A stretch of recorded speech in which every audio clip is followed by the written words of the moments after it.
Hello students, आज हम infrared spectroscopy part 3 के अंतर्गत number of fundamental vibrations means मूल कंपनों की संख्या के बारे में डिस्कस करेंगे। पॉलीएटॉमिक मॉलिक्यूल्स में फंडामेंटल वाइब्रेशंस यानी मूल कंपनों की संख्या एक से अधिक होती है, जो कि मॉलिक्यूल के डिग्री ऑफ फ्रीडम पर डिपेंड करती है। अब डिग्री ऑफ फ्रीडम क्या होता है, तो इसको समझिए कि किसी भी मॉलिक्यूल में सभी एटम्स की पोजीशन को स्पेसिफाई करने के लिए 3 कोऑर्डिनेट्स की आवश्यकता होती है। यानी मॉलिक्यूल में एटम्स की पोजीशन हमें स्पेसिफाई करनी है। इस प्रकार each atom has 3 degree of freedom corresponding to the 3 coordinates x, y and z.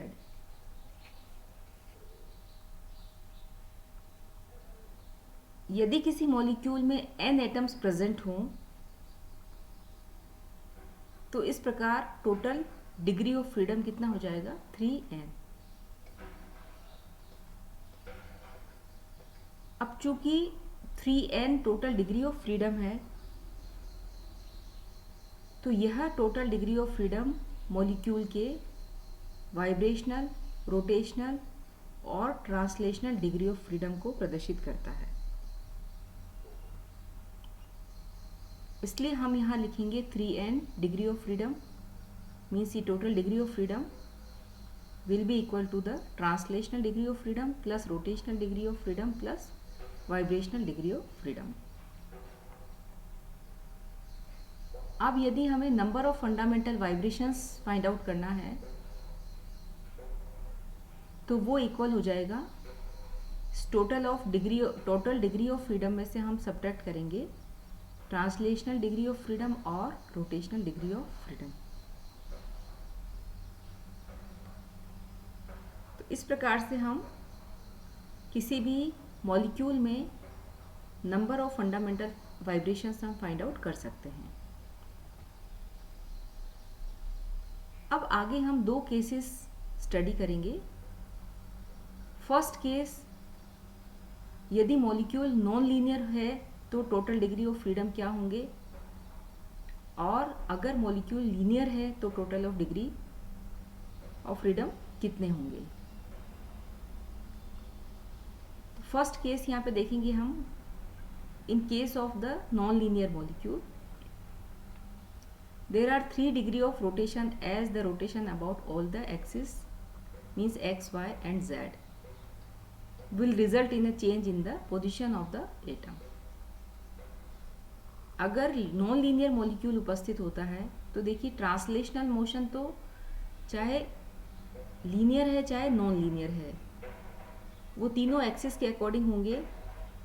तो दोनों ही केसेस में, लीनियर और नॉन लीनियर की केस में, ट्रांसलेशनल डिग्री ऑफ फ्रीडम की वैल्यू तो 3 ही होगी। लेकिन रोटेशनल डिग्री ऑफ फ्रीडम की अगर हम बात नॉन लीनियर के केस में करेंगे तो नॉन लीनियर अगर मॉलिक्यूल है तो हमें मॉलिक्यूल की पोजीशन को मॉलिक्यूल में एटम की पोजीशन को प्रदर्शित करने के लिए 3 एक्सिस की 3 कोऑर्डिनेट्स की आवश्यकता होती है, तभी हम रोटेशनल डिग्री ऑफ फ्रीडम को बता सकते हैं। इसीलिए rotational of degree of freedom का मान भी 3 ही होगा। टोटल डिग्री ऑफ फ्रीडम आपको पता है कि 3n होगा। तो इस प्रकार से हम वाइब्रेशनल डिग्री ऑफ फ्रीडम की वैल्यू कैलकुलेट कर पाएंगे, जो होगी 3n माइनस 3 माइनस 3 के इक्वल मीन्स ये हो जाएगा 3n माइनस 6। तो ये हमने निकाला है वाइब्रेशनल डिग्री ऑफ फ्रीडम। अब जो प्रत्येक वाइब्रेशनल डिग्री ऑफ फ्रीडम होगा वो फंडामेंटल मोड ऑफ वाइब्रेशन के करस्पॉन्ड होगा। यानी यह संख्या फंडामेंटल मोड ऑफ वाइब्रेशन को ही प्रदर्शित करती है और प्रत्येक fundamental mode corresponds to a band. इसमें नंबर ऑफ फंडामेंटल बैंड कितने हो जाएंगे, वो भी 3n-6 के बराबर होंगे। तो इस प्रकार से हम vibrational degree of freedom find out करते हैं, जो कि फंडामेंटल मोड ऑफ वाइब्रेशन को प्रदर्शित करता है, और उसी के आधार पर हम number of fundamental band find out करते हैं। तो आपको ये याद रखना है कि for non linear molecule the possible fundamental bands will be equal to 3n-6।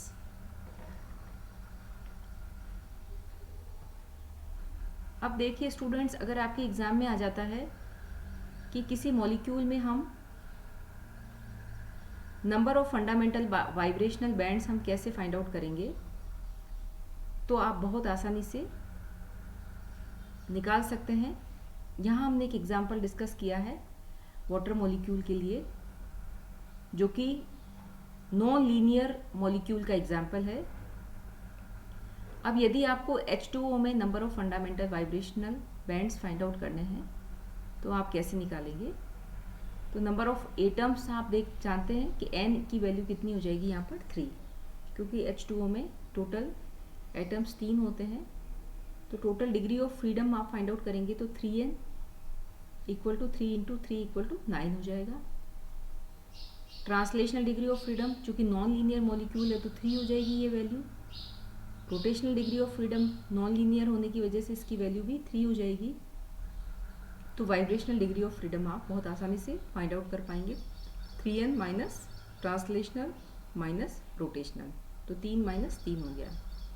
तो ये वैल्यू, चूंकि 3n की वैल्यू 9 है, तो -3 किसके इक्वल हो गया, ये 3।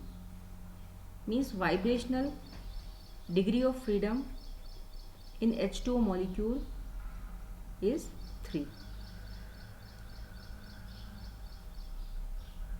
और हम जब वाइब्रेशनल मोड्स हम कैलकुलेट करते हैं वाटर मॉलिक्यूल के लिए, तो हम ये जानते हैं कि H2O मॉलिक्यूल में 2 स्ट्रेचिंग मोड ऑफ वाइब्रेशंस होते हैं और एक बेंडिंग मोड ऑफ वाइब्रेशन होता है। तो देखिए यहाँ पर सिमेट्रिकल स्ट्रेचिंग और एसिमेट्रिकल स्ट्रेचिंग। तो सिमेट्रिकल और एसिमेट्रिकल यानी 2 स्ट्रेचिंग वाइब्रेशंस हैं और एक बेंडिंग वाइब्रेशंस होता है। तो टोटल वाइब्रेशंस कितने हो गए यहाँ पर, 3। तो इस प्रकार से number of fundamental bands for H2O molecule will be equal to 3। इसी प्रकार से और भी एग्जाम्पल्स आपको दिए जाएं तो आप बहुत आसानी से फंडामेंटल वाइब्रेशंस बैंड्स की गणना कर सकते हैं। अब हम बात करेंगे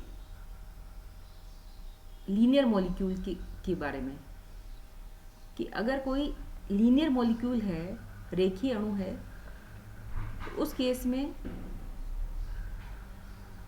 number of translational degree of freedom तो 3 ही होते हैं, लेकिन रोटेशनल डिग्री ऑफ फ्रीडम 2 होते हैं। उसका कारण क्या है कि the rotation of such A molecule about its axis of linearity does not bring about any change in the position of the atoms, while rotation about the other 2 axes change the position of the atoms। Linear molecule के case में nucleus एक ही line में होते हैं। ऐसी स्थिति में rotational motion को बताने के लिए केवल 2 ही एंगल की आवश्यकता होगी। इसलिए लीनियर मॉलिक्यूल में रोटेशनल डिग्री ऑफ फ्रीडम की वैल्यू कितनी होगी, सिर्फ 2 होगी। बस यही फर्क है लीनियर और नॉन लीनियर मॉलिक्यूल में। वहाँ पर नॉन लीनियर में के केस में रोटेशनल डिग्री ऑफ फ्रीडम 3 थी, क्योंकि नॉन लीनियर है तो हमें 3 एंगल से ही हम उस मॉलिक्यूल के एटम्स के रोटेशन को बता सकते हैं, जबकि लीनियर के केस में हम केवल 2 एंगल से ही हम मॉलिक्यूल के रोटेशन को रिप्रेजेंट कर सकते हैं। तो इस प्रकार से वाइब्रेशनल डिग्री ऑफ फ्रीडम की वैल्यू कितनी हो जाएगी, 3n minus 3 minus 2 means 3n minus 5 के इक्वल। और इसी प्रकार each vibrational degree of freedom corresponds to the fundamental mode of vibration, और प्रत्येक फंडामेंटल मोड ऑफ वाइब्रेशन किसके करस्पॉन्ड होता है, फंडामेंटल बैंड के। तो इस प्रकार से in case of linear molecule the possible fundamental bands will be equal to 3n minus 5। तो हमने देखा कि नॉन लीनियर के केस में 3n माइनस 6 था और यहाँ पर 3n माइनस 5। फर्क किसका आया, सिर्फ रोटेशनल डिग्री ऑफ फ्रीडम का आया कि लीनियर के केस में ये 3 की जगह 2 हो जाता है, इसीलिए 3n माइनस 5 हो जाता है। इसको भी हम एक एग्जांपल से समझ सकते हैं कि अगर आपको CO2 मॉलिक्यूल जो कि लीनियर है, तो उसमें हम नंबर ऑफ फंडामेंटल वाइब्रेशंस कैसे निकालेंगे, या मोड ऑफ वाइब्रेशंस को कैलकुलेट करने के लिए हम सबसे पहले नंबर ऑफ एटम्स देखिए 3 है, टोटल डिग्री ऑफ फ्रीडम 9 हो जाएगा, ट्रांसलेशनल डिग्री ऑफ फ्रीडम भी 3 है, रोटेशनल डिग्री ऑफ फ्रीडम भी 2 होंगे क्योंकि ये लीनियर मॉलिक्यूल है। इस प्रकार हम वाइब्रेशनल डिग्री ऑफ फ्रीडम को कैलकुलेट करेंगे तो ये वैल्यू हमें प्राप्त होगी 4। तो CO2 मॉलिक्यूल में 4 डिग्री ऑफ वाइब्रेशनल फ्रीडम्स पाए जाते हैं, या नंबर ऑफ फंडामेंटल बैंड्स 4 पाए जाते हैं CO2 मॉलिक्यूल में। यहाँ हम देखेंगे कि 2 स्ट्रेचिंग मोड ऑफ वाइब्रेशन से और 2 बेंडिंग मोड ऑफ वाइब्रेशन से। देखिए सिमेट्रिकल स्ट्रेचिंग, एसिमेट्रिकल स्ट्रेचिंग और ये 2 बेंडिंग। तो इस प्रकार से 4 fundamental bands carbon dioxide molecule में पाए जाते हैं, जिन्हें हम ये मोड ऑफ वाइब्रेशन से भी रिप्रेजेंट कर सकते हैं। तो स्टूडेंट्स, इस प्रकार से आज हमने फंडामेंटल मोड्स ऑफ वाइब्रेशंस या नंबर ऑफ फंडामेंटल बैंड्स के बारे में देखा। अगर हम जनरल बात करें तो हम ये कह सकते हैं कि कोई भी एटम जो कि कोई भी मॉलिक्यूल जो कि n एटम से मिलकर के बना है, उसके लिए नंबर ऑफ फंडामेंटल बैंड्स की संख्या अगर वो लीनियर है तो 3n माइनस 5 होगी, और अगर नॉन लीनियर है तो वो 3n माइनस 6 के बराबर होगी। तो इस प्रकार से हम किसी भी मॉलिक्यूल में फंडामेंटल वाइब्रेशंस की संख्या या नंबर ऑफ फंडामेंटल बैंड्स की संख्या हम कैलकुलेट कर सकते हैं। आज के लिए बस इतना ही। Thank you very much.